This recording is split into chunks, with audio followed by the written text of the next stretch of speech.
There are 48 ways. It's a list in Ethics of Our Fathers, the Mishnah. And it's the 6th chapter, the 6th Mishnah. We study this list one every day, and we discuss how to use it. And number 4 on this list is Bevinat Halev. Bevinat means with understanding. Halev is of the heart. Now, what does that mean, understand your heart? So, even in today's colloquialism, if you use the expression, my heart is lifted, my heart hurts me, my heart is broken, everybody understands what you're talking about, right? The heart is the seat of your feelings, of how you're approaching life. Now, there are 2 aspects of understanding your heart. One is know yourself. You've got to know where you're coming from. Second aspect is that if you want to live, you've got to learn to make it part of you. Bring it back to your emotions. A lot of people believe in God. There are very few people who live with God. Does that make sense? You've got to assimilate something that you've accepted as true. It's got to become part of you. Okay, so first, before we talk about how to go about it, I want to point out the necessity. And there's a book that really everybody should read. It's a book of the 20th century. It's called Passages. It's by a lady called Gail Sheehan. Now, the book is talking about the different crises that human beings in the 20th century meet. You graduate high school and you go to college. You remember the crisis? All of a sudden it's a different ball game. Can you cope? Can you study on your own? It's different, yeah? All right, but it's nothing compared to the crisis when you graduate college and now you got to get a job. You got to do something. That's really heavy. You know, all of a sudden you got to test yourself and you got to get a job and you got to make your way. You got to be independent.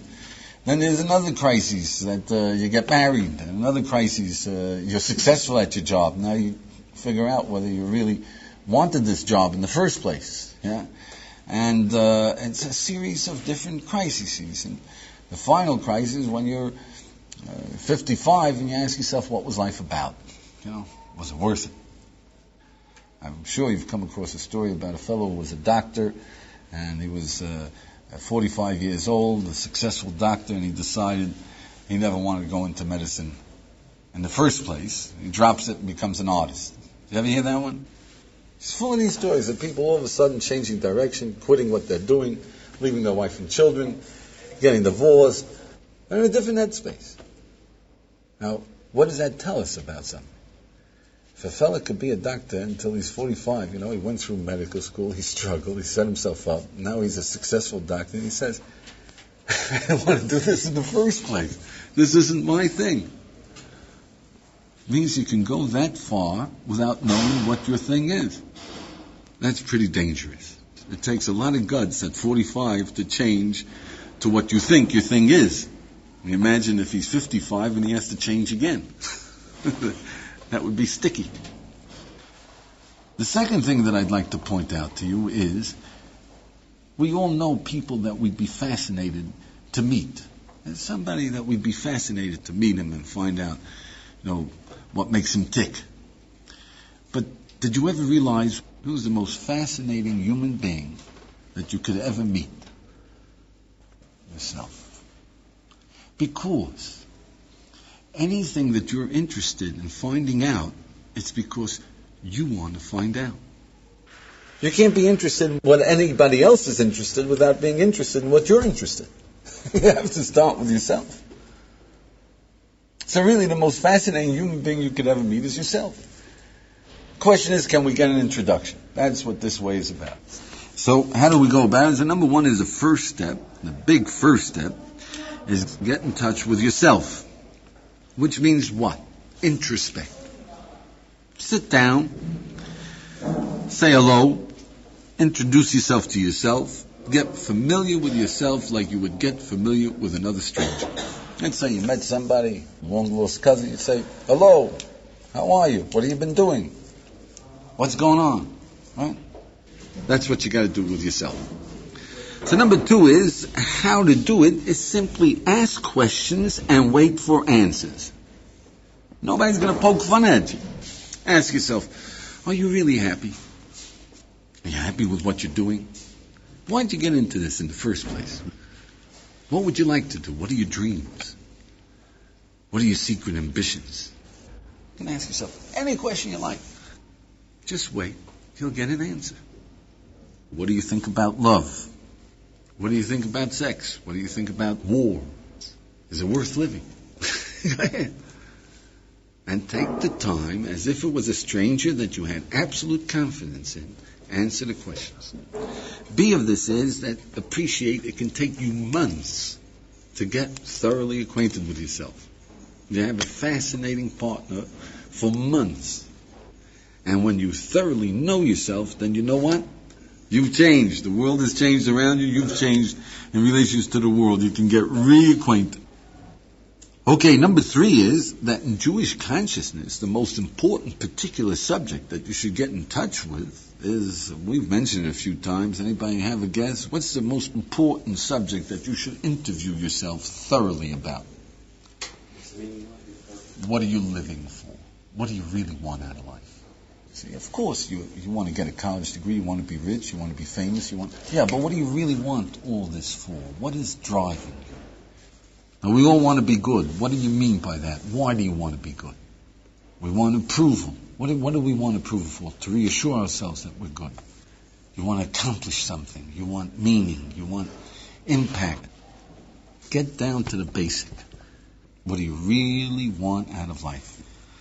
Number 4 is, the same thing goes, and it's not as important, but it's extremely important. Everybody should know why you're doing what you're doing. Whatever you're doing. You're going to college? Why are you going to college? You want to get married? Why? Somebody's touring, you ask him, why did you go out? You want to get away from it all? You want experiences? Why do you want experiences? Not enough experiences at home. You want something different. You're bored with what you've been doing. Do you have friends? You want to test yourself? What do you want to test yourself about? Do I have guts? Why should you think you don't have guts? Come on. Get acquainted. And be perfectly frank. It's yourself. So B of this is that at first you'll find that you should put down all the reasons, good and bad, the silly and the stupid reasons and the reasons that make sense. I'm touring because I had nothing else to do this summer. I'm going to college because I like the fraternity house. There are good reasons too. You got to make a living. Going to college, get a degree. It's a way of preparing yourself to make money. And what do you think? Parental pressures, is that a good reason or a bad reason? A silly reason? It's not so silly, yeah? But it's a halfway reason, right? My parents would kill me if I don't go to college, They'll disown me, or they'll certainly chew my ears off, yeah? Or I don't feel like taking a job, so it's a good way of hiding out. Yeah? But put it all down. You should know all these currents that are getting you underway. C of this is that after you put down all the reasons, then go over them and pick out the particular reason that you wouldn't be doing what you're doing if it wasn't there. You see, there's a dozen reasons for a person to go to college. Prepare himself to make a living. His parents would kill him if he doesn't. He likes the atmosphere, the social life. He's curious about information. He doesn't feel like getting a job. And it can be a dozen different reasons, right? But there's always one, or at the most 2 reasons, that if you take that out of the picture, he wouldn't be there. One time it's parental pressure. He wouldn't be there, right? Another time it doesn't matter. You have to pick the particular reason that you're there.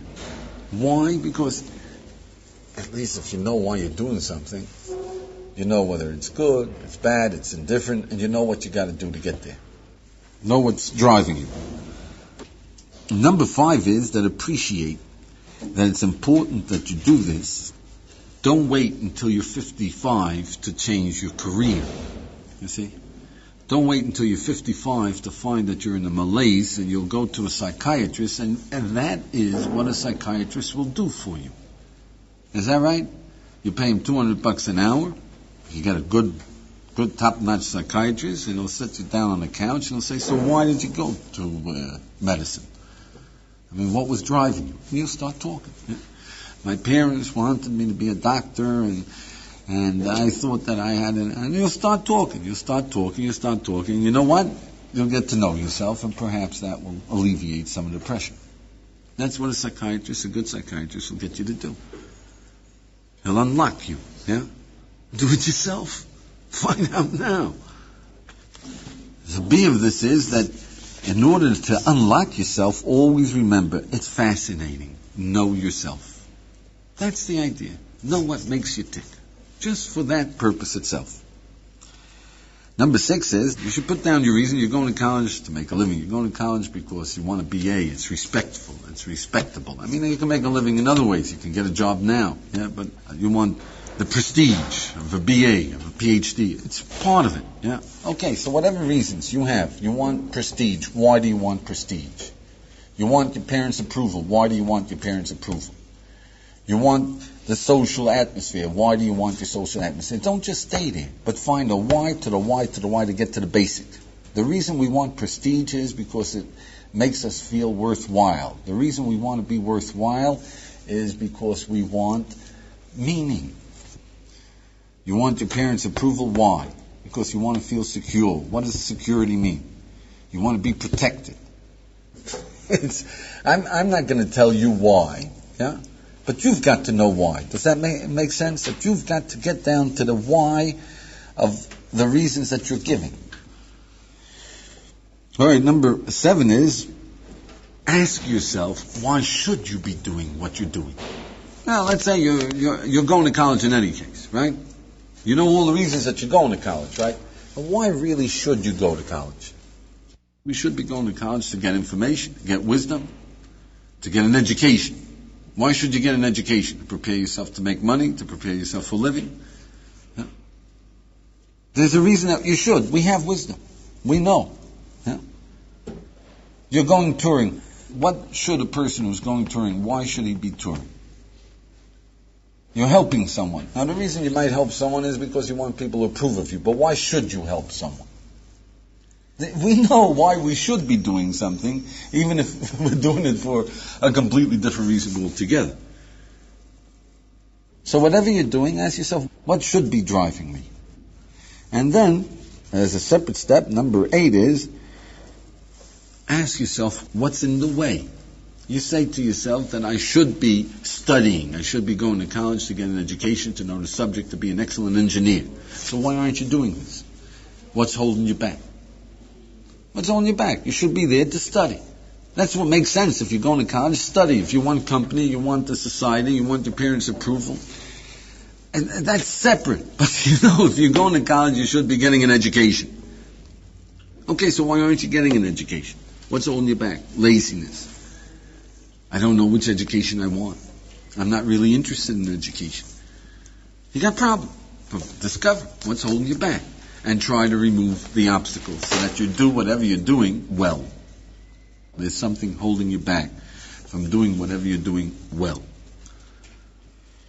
Number 9 is, now we're ready to go sophisticated into the big, wide world. And that is, what do you think about God? What do you think about humanity, about the meaning of existence? This is the big, wide world. At least get a proper reflection of where you are. Don't just use slogans or things that you heard. What do you think about God? God is scary. What do you think about good and evil? About free will? What do you feel about these subjects? Unpleasant to think about? Why is it unpleasant? Track it down. Take your time. Sort yourself out. These are the real basic aspects of living. You know that they are basic aspects of living. Number 10 is, now you're ready to tackle living, which means your problems. First, note them. What do you consider your problems? I'm not motivated enough. I'm not disciplined. I'm not organized. I can't make decisions. I'm slightly inclined to depression. I lack self-confidence. I mean, everybody's got their problems, is that right? I'm a little bit depressed constantly underneath it all. Yeah? I feel a failure. Yeah. Everybody's got their problems. Is that right? So first, take note of them. And that's getting in touch with yourself. As long as you don't face them, they're bugging you from behind. Yeah? Face up to them, put them down on a piece of paper. These are your problems. That's it. That's your problem. That's itself a good step in a healthy direction. I got my problems. All right?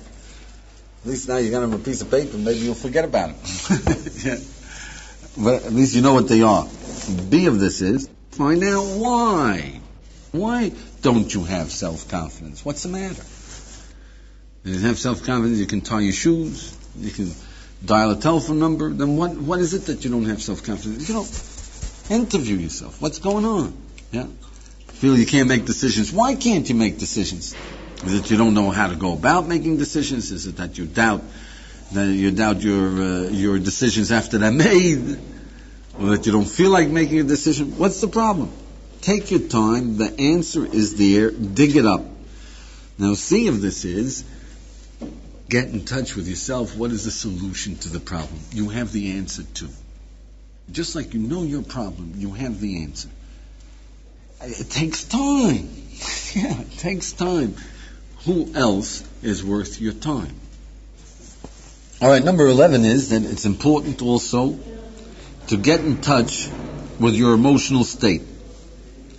Everybody should always take a reading of how you're feeling. It's your temperature. You're sick, you should know you're sick. Yeah? If you know you're in a euphoric mood, watch your decisions. Don't buy a stereo set when you're euphoric, when everything is great. Wait, think it over. Or when you're angry, or when you're miserable, or when you're depressed. A person should read what's going on, first of all, to take note and to take precautions of that state.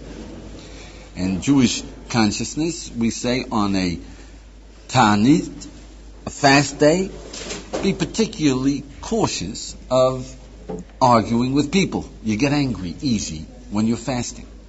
You got to know, that's the way it is. Be particularly cautious. Be cautious about anger. You're susceptible. Does that make sense?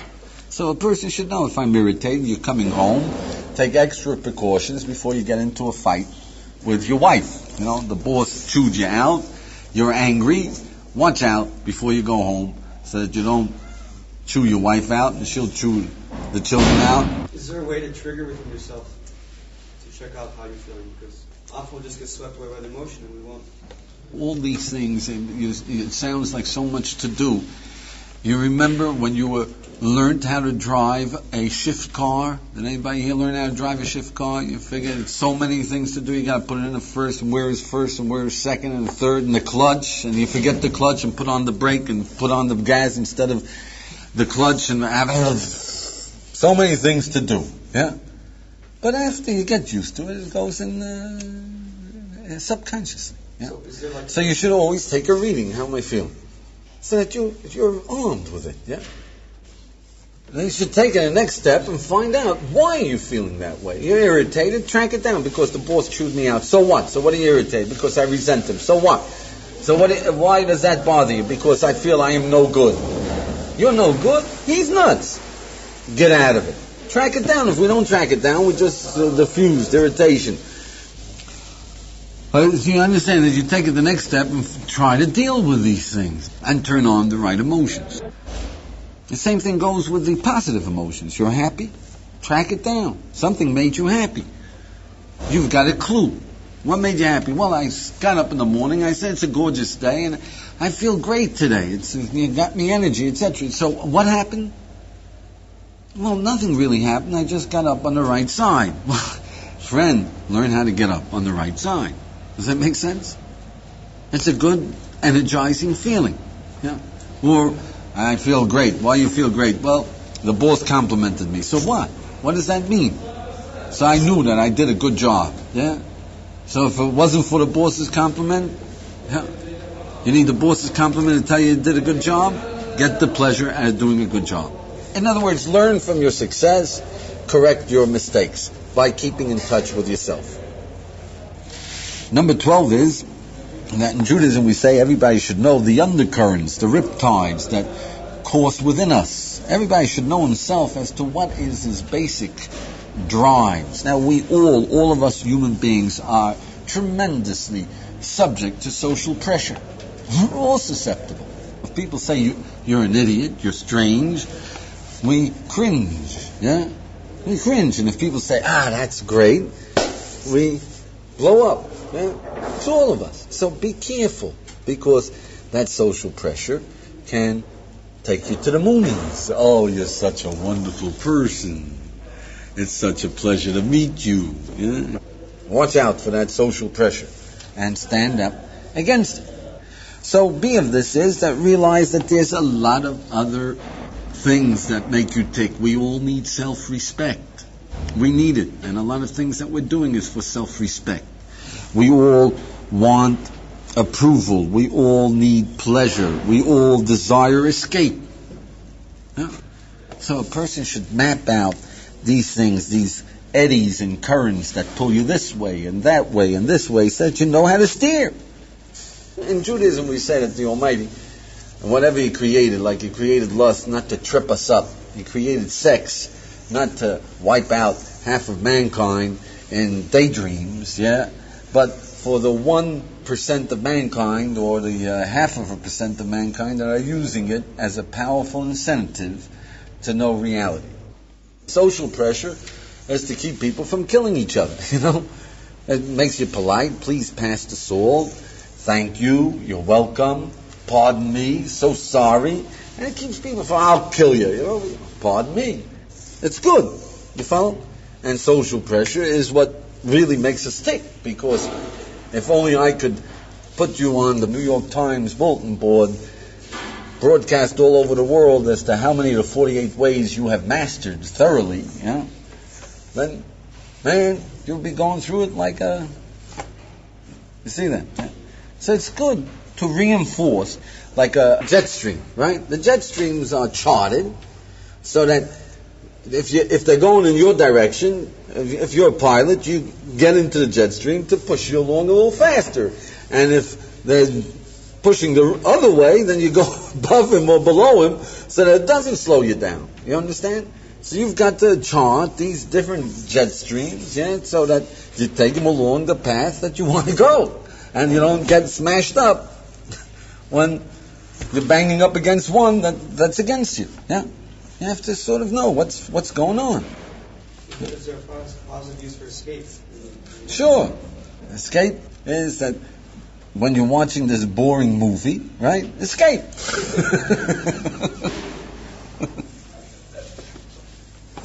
You're suffering, get out of it. Number 13 is, know the volcano of that conflict within you. You see that we want greatness, power, fame. We want. At the same time, we feel like running away. There's a volcano there. Yeah? We want to be tough, dedicated, powerful, and we feel like being marshmallows. Yeah? Now this is a volcano. This is a riptide constantly struggling. So be of this is, in Judaism we say, be aware of this. Bring the conflict out in the open. Don't kid yourself. Don't ever say, I don't care if I go to hell. Don't say that. That's ridiculous, you know. What you're saying is, I am defiant of reality. Yeah? If there's a hell, you don't want to go to hell. You know, a guy says, I don't care if I go to hell. At the same time, you ask him, how about Harlem? He says, I don't want to go. You understand? Hell is all right, but Harlem, not for me. Yeah? So really, what you're saying is that you are defiant. I am angry at God. I'm angry at the concept that there is reward and punishment. Yeah? And that it is eternal. Yeah? It disturbs me. Oh, okay, now you know. But there's a volcano there. You follow? Chart it. Get it out in the open. What B of this is, basic source of this volcano is what? We have two natures. We have a soul and a body. The soul wants greatness. It's not afraid of nothing. The body is afraid of its own shadow. On one hand, we want to accomplish, we want self-respect, we want to be tough, we want to do the right thing. We want to apologize and do it with flair, with pleasure, and with an openness in a forthright manner. And we feel like forgetting the whole thing, hiding, running away, and saying it's not my fault. You see that? So get it out in the open. See the result of this in everything that you do. Because it's driving you. Know what's driving you. That's what free will is about. Know how it's going on. Don't let free will be a subconscious thing. Okay, number 14 is that whenever you hear a statement of wisdom, or of right, of wrong, of whatever it is that you're studying, that has to do with living. We should respect our parents, right? See the conflict. Change. Just change sets us off into conflict. We don't feel like changing. I might be brainwashed. It's a whole emotional turmoil. Be aware of this, because that's the only way you can sort things out. Number 15 is that the Musa movement, which is very famous in Judaism, there's the Hasidus movement, and there's the Musa movement. In Judaism we say any aspect of truth can be made a whole, it can enlighten all of life. And any aspect of the 48 ways can be made a whole way of living. Transcendental meditation, one aspect of purity. Intellectual purity, quantity-wise, and one aspect of that is meditation. There's concentration, meditation. Yeah? That's one aspect. Yoga, the discipline yoga, is accept frustration. That is 10 different ways of accepting frustration. One aspect of accepting frustration is physical frustration. Don't itch your nose. Accept that as a discipline. You will not itch your nose, and all of a sudden your nose starts itching. That used to be a yoga exercise in the cheder. When we did something naughty, we'd say to ourselves, all right, for 2 hours I won't itch my nose, and for 2 hours the nose itched. And you disciplined yourself. Try it. Say it now. I won't itch my nose. You'll see right away. There it goes. But it's an aspect. You see, now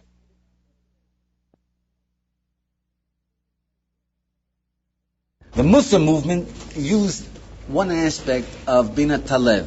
And that aspect of Bina Talev is there are two types of Musa movements. And the first one is track down all your motivations for whatever you do and destroy the wrong motivations. You see, you gave charity, right? Now one of the motivation is I want to help my fellow man. Another one is the pleasure of being constructive. That's positive. A third one is I want to do the right thing. That's positive. Don't worry about the positive motivation. Yeah. The negative one is I want people to admire me. That's the wrong reason. You know it's the wrong reason to give charity. You follow? The next time you give charity, give it anonymously. Eliminate the wrong reasons, because they are insidious. They are destructive. The second aspect of the Muslim movement is track down your general motivations, like pride, self-respect, lust, and improve your character. Remove the bad motivations, not from the deed, but from your character. All right, number 16 is that it's exceedingly important to know yourself, to introspect and get control of your decision-making, self-awareness mechanism. You gotta know, how do you know you know? How do you make a decision? How do you know you're on the right path? How do I know I'm not making a mistake now? How do I know I'm right? I made the right decision. So, A of this is that the most important first step is to know what you know.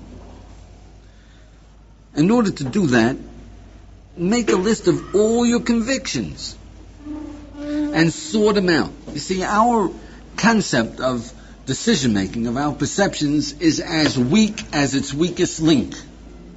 So if in your convictions lies something that I know I exist, I know I have 10 fingers, and I know that abortion is perfectly okay, yeah?